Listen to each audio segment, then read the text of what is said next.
আরে প্রিয়া, আরে কি অবস্থা, আমার মেয়ে তো এখন ধরা পড়ে যাবে। বেলুন তো হয়তো পেটে গেছে, এখন আমি কি করি? একটা কাজ করি। কিরে তোরা রাস্তাঘাটে দেখে শুনে চলতে পারিস না? আমার বউয়ের যদি কিছু হয় না, আমার বউয়ের পেটে বাচ্চা আছে, আমার বাচ্চা যদি কোনো সমস্যা হয় তোকে আমি দেখে ছেড়ে দেবো কিন্তু। আরে প্রিয়া, তুমি এটা কি দিলা? আমি তো কিছু দেখতে পাচ্ছি না। দাঁড়াও, তোমার একটা সারপ্রাইজ আছে।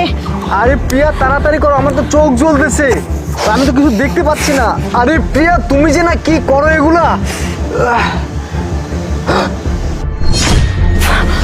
আরে শাশুড়ি আম্মা, আরে আপনার কি হয়েছে? উঠেন আম্মা, উঠেন। আরে শাশুড়ি মা উঠেন না কেন? আরে শাশুড়ি মা উঠেন না। আরে আরে কি হয়েছে মার? মার কি হয়েছে?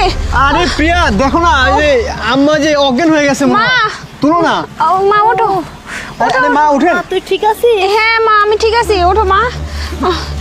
আসলে আরিফ হয়েছে কি জানো বাবা, আমরা না তোমাকে সারপ্রাইজ দিছি।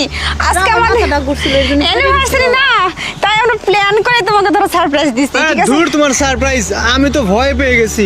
আম্মা আপনি ঠিক আছেন তো? ভয় পাওয়ার কিছু নাই। মাথাটা ঘুরছিল তো, ঠাস করে পড়ে গেছি। আচ্ছা ঠিক আছে ঠিক আছে। আমার বাচ্চা তো কোনো সমস্যা হয়নি? না না কিছু হয়নি, এমনি জাস্ট ধাক্কা লাগে পড়ে গেছি, কোনো সমস্যা হয় নাই। চলো আমরা যাই বাইরের দিকে। তুমি ঠিক আছো প্রিয়া? আরে এত চিন্তা করার কিচ্ছু না, আমি ঠিক আছি। মা আপনার ফোন। আচ্ছা চলো চলো চলো। এই শোন, আমার বাচ্চার কোনো প্রবলেম হয়নি। যদি হতো না তাহলে তোরা দুই ভাই বোনকে আমি একদম জানে মেরে ফেলতাম। আরে আরে রাখো তো, ওরা বাচ্চা ছোট মানুষ বুঝতে পারেনি। চলো তো চলো চলো। প্রিয়া আজকে না তোমাকে আমি বড় একটা ট্রিট দিব, বুঝতে পারছো? আসসালামু আলাইকুম স্যার। ওয়ালাইকুম আসসালাম। আরে আমিরুল, তুমি যে এই জায়গায়? হ্যাঁ স্যার। যাক ভালো হয়েছে, তোমাকে পেয়ে খুব ভালো হয়েছে। আজকে তো আমাদের বিবাহ বার্ষিকী, বুঝছো, তাই আর কি তোমার ম্যাডামকে নিয়ে একটু ঘুরতে বের হয়েছি। একটা কাজ করো আমিরুল, এই যে আমার একটা গ্যারেজে যে গাড়িটা আছে না, জি, গাড়িটা স্যার। তুমি নিয়ে আসো, যাও। আচ্ছা স্যার, চাবিটা আমি পরে নিচ্ছি, কিন্তু আপনার সাথে একটু জরুরি কথা আছে। আরে আমিরুল, কিসের এত কথা? আজকে কোনো কথাই শুনবো না। আজকে তুমি বোঝার চেষ্টা করো, আজকে তোমার ম্যাডামের বিবাহ বার্ষিকী। স্যার প্লিজ আপনি আগে আমার কথা শুনেন। আমিরুল, তোমার কথা আমি কালকে শুনবো অফিসে বসে। স্যার আমি আপনাকে একটা গুরুত্বপূর্ণ কথা বলবো, আপনি এই কথাটা শুনলে আপনার পায়ের মাটি সরে যাবে। এই আমিরুল, তুমি এগুলো কি বলতেছো? আমাদের কোনো পায়ের নিচে মাটিটা সরতে হবে না, ঠিক আছে? তোমাকে যে কাজটা দেওয়া হয়েছে তুমি সেই কাজটা করো। আরে বলো।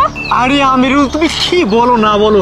আমিরুল তুমি যাও, এখন গাড়িটা নিয়ে তাড়াতাড়ি আসো, আমরা এখন ঘুরতে বেরোবো। বিষয়টা বুঝতে পারতেছো না, আজকে বিবাহ বার্ষিকী বলে কথা। যাও গাড়িটা স্যার নিয়ে আসো। প্লিজ আগে আপনি আমার কথাটা তো শুনেন। আরে তুমি কি বলবা? আমাদের এক জায়গায় যাইতেছি, স্যার যেটা বলে সেটা করো। স্যার আমি যে কথাটা বলতে চাচ্ছি, আপনার বইয়ের পেটে